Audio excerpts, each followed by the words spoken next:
ఎక్కడో ఉండేవాడు మరెక్కడ గురించినో ఏదేదో మాట్లాడేస్తాడు. స్కాట్లాండ్ బ్రిటన్ పక్కన ఉన్నటువంటిది.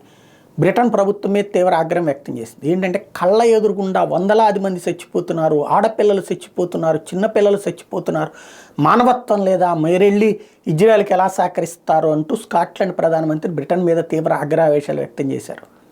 అంతా బాగానే ఉంది. అక్కడ ఆ ఆడపిల్లల్ని ఆ మహిళల్ని ముందు పెట్టి చంపిస్తున్నది ఎవరు? తీవ్రవాదులు. ఒక తీవ్రవాదిని కాల్చి చంపడానికి ముందుకెళ్తే ఆ తీవ్రవాది ఒక మహిళను ఒక చిన్నపిల్లను అడ్డం పెట్టి నాటకాలు ఆడుతున్నాడంటే అది తీవ్రవాది తప్ప, యుద్ధం చేసేవాడి తప్ప? సైనికుడు అనేటువంటి వాడు తీవ్రవాదిని ఏం చేస్తాడు? మధ్యలో వీళ్ళు వచ్చారు వాళ్ళు వచ్చారని ఆగితే యుద్ధం మానేసుకుని ఇంటికెళ్ళి అడుక్కు తినాలా? తీవ్రవాది అనేటువంటి వాడు చేసేటటువంటి ఘాతుకాన్ని సమర్థించేటువంటి ఇట్లాంటి సన్నాసులు పాలకులుగా ఉండటం ఈ ప్రపంచానికి పెను ప్రమాదం. ఇప్పటికే అరబ్ దేశాల తరహాలో యూరప్ దేశాలు మారిపోతున్నాయి. అరబ్ దేశాల్లో ఇట్లాంటి నిరసనలు లేవే, అరబ్ దేశాల్లో ఇట్లాంటి దిక్కుమాలని స్టేట్మెంట్ లేవే.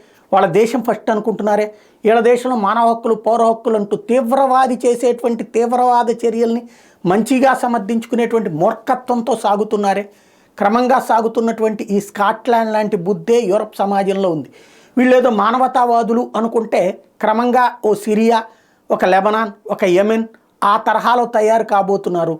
ఇప్పటికే వాళ్ళ దేశాల్లో చట్టాలు మార్చేయాలని డిమాండ్లు ప్రారంభమైనాయి. రేపో మాపో వాళ్ళ సంఖ్య పెరిగిన తర్వాత వీళ్ళని తీసి పక్కన కూర్చోబెట్టేసి వాళ్ళ ఇష్టం వచ్చినట్టు మార్చేసుకుని ఆశ్చర్యపోనక్కలేదు. ఆ స్థితికి ఎదుగుతున్నారో దిగజారుతున్నారో యూరప్ సమాజం ఆలోచించుకోవాల్సింది.